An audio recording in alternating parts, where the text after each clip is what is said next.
The morning sun was barely awake when the knock came, sharp and uncertain, as if whoever stood on the other side wasn't sure they were welcome.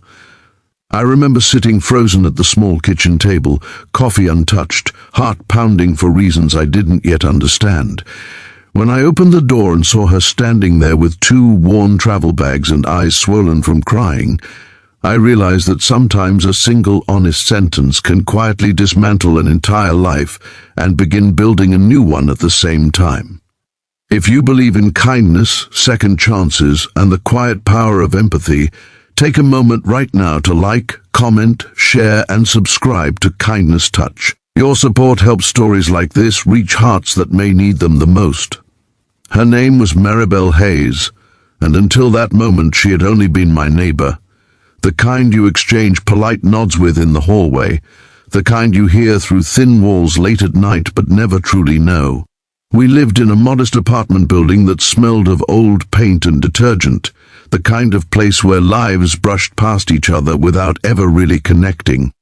Maribel lived 2 doors down with her husband, and I often heard raised voices in the afternoons, always during the day when the world was awake and pretending not to notice. The arguments were never clear enough to understand, but they carried a heaviness that lingered long after the shouting stopped. Sometimes I would see her later, stepping outside to throw away trash or check the mail, her smile carefully assembled, her eyes tired in a way sleep could not fix. The day before she knocked on my door, everything had felt painfully ordinary. Sunlight poured through the hallway windows and I had just returned from work, my mind cluttered with deadlines and unanswered questions about my own life. I found her sitting on the stairwell, holding her phone with trembling hands, tears sliding down her face without sound. For a moment I considered walking past, respecting the unspoken rule of minding your own business. But something in her posture, the way her shoulders curved inward as if she were trying to disappear, made me stop. I sat beside her, the concrete cold beneath us, and waited until she looked up. She didn't tell me everything, not even close. She spoke in fragments about feeling invisible, about promises that kept breaking, about days that started with hope and ended in disappointment. I listened, unsure of what advice someone like me could possibly offer. I wasn't a hero or a savior, just a neighbor with his own collection of regrets. But when she finally fell silent, staring at the wall as if expecting it to answer her, the words slipped out of me without planning. I told her she deserved better. Not in anger, not dramatically, but gently, like stating a simple truth that had been waiting too long to be said. I didn't expect anything to come of it. People hear words like that all the time and go right back to the lives they know, the pain they understand. That night, I lay awake wondering if I had overstepped, if I had planted a thought that would only hurt her more. Morning came slowly, wrapped in pale daylight and the sound of traffic below, and I tried to forget about it. Until the knock came. Maribel stood there in the full light of day, sunlight catching the edges of her hair, making her look both fragile and impossibly strong. The bags at her feet were old, frayed at the seams, as if they had been waiting years for this moment. She didn't rush inside or collapse into tears. She simply stood there, breathing deeply, like someone standing at the edge of a long jump. I stepped aside without thinking, and she walked in, the door closing softly behind her, sealing off the life she had just left. She didn't ask for much, just a place to sit, a glass of water, a few hours to figure out her next move. The apartment felt different with her in it, fuller somehow, charged with unspoken emotions.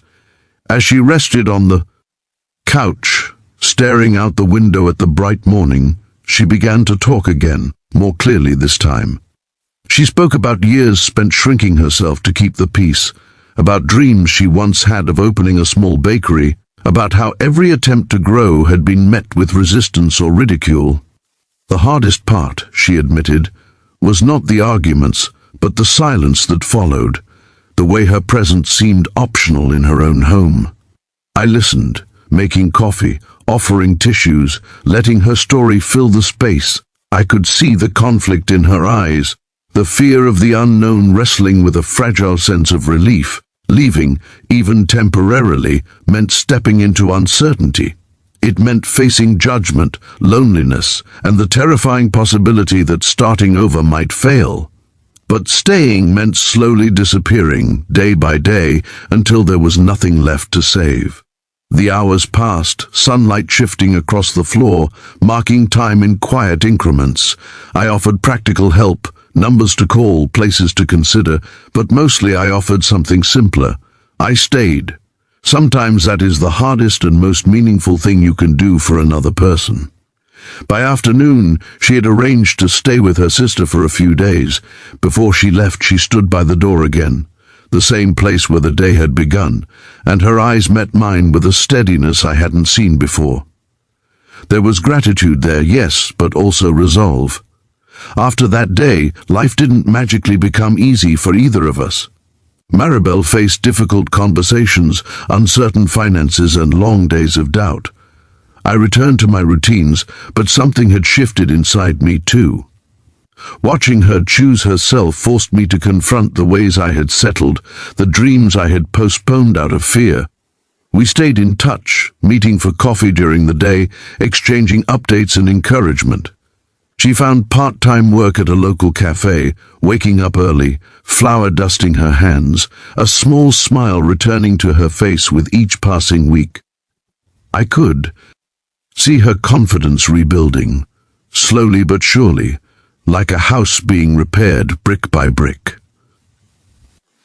Months later, on another bright afternoon, she invited me to visit the cafe.